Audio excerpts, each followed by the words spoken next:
ಚಿನ್ಮಯ ವಿದ್ಯಾಲಯ ಕೋಲಾರದಲ್ಲಿ ಭಕ್ತಿ, ಆನಂದ ಮತ್ತು ಶ್ರೀಕೃಷ್ಣನ ದಿವ್ಯ ಸ್ಫೂರ್ತಿಯಿಂದ ವಾತಾವರಣ ತುಂಬಿ ನಮ್ಮ ಶಾಲೆಯಲ್ಲಿ ಶ್ರೀಕೃಷ್ಣ ಜನ್ಮಾಷ್ಟಮಿಯನ್ನು ಭವ್ಯವಾಗಿ ಹಾಗೂ ಭಕ್ತಿಭಾವದಿಂದ ಆಚರಿಸಲಾಯಿತು. ಕಾರ್ಯಕ್ರಮವು ಭವ್ಯ ಮೆರವಣಿಗೆಯಿಂದ ಆರಂಭವಾಯಿತು. ಸಾಂಪ್ರದಾಯಿಕ ವೇಷಭೂಷಣದಲ್ಲಿ ವಿದ್ಯಾರ್ಥಿಗಳು ಬಣ್ಣ ಬಣ್ಣದ ಫಲಕಗಳನ್ನು ಹಿಡಿದು ಶ್ರೀಕೃಷ್ಣನ ಭಜನೆಗಳನ್ನು ಹಾಡುತ್ತಾ ನಡೆದರು.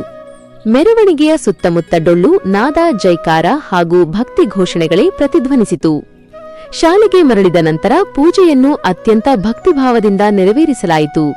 ಹೂವಿನ ಸುಗಂಧ, ಧೂಪದ ವಾಸನೆ ಎಲ್ಲೆಡೆ ಹರಡಿತು, ಶಾಂತಿ ಮತ್ತು ಆನಂದದ ವಾತಾವರಣವನ್ನು ನಿರ್ಮಿಸಿತು. ನಮ್ಮ ಪ್ರತಿಭಾವಂತ ವಿದ್ಯಾರ್ಥಿಗಳು ನೃತ್ಯಗಳ ಮೂಲಕ ಶ್ರೀಕೃಷ್ಣನ ಕಥೆಗಳನ್ನೇ ಜೀವಂತಗೊಳಿಸಿದರು. ಪ್ರತಿಯೊಂದು ಹೆಜ್ಜೆ, ಪ್ರತಿಯೊಂದು ಭಾವನೆ ಶ್ರೀಕೃಷ್ಣನ ಲೀಲೆಯ ಮಧುರತೆ ಮತ್ತು ದಿವ್ಯತೆಯನ್ನು ಪ್ರತಿಬಿಂಬಿಸಿತು.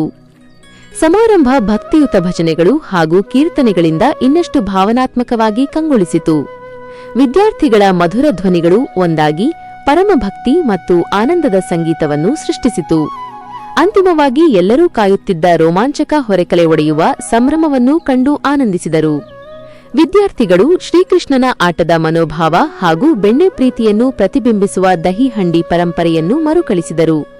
ಚಿನ್ಮಯ ವಿದ್ಯಾಲಯದಲ್ಲಿ ಶ್ರೀಕೃಷ್ಣ ಜನ್ಮಾಷ್ಟಮಿ ಕೇವಲ ಒಂದು ಹಬ್ಬವಲ್ಲ, ಅದು ಭಕ್ತಿ, ಸಂಸ್ಕೃತಿ ಮತ್ತು ಸಂತೋಷದ ಒಂದು ಸುಂದರ ಯಾನ. ಪ್ರೀತಿ, ಧೈರ್ಯ ಮತ್ತು ಆಟಪ್ರಿಯತೆಯಂತಹ ಶಾಶ್ವತ ಮೌಲ್ಯಗಳನ್ನು ನೆನಪಿಸುವ ದಿನ.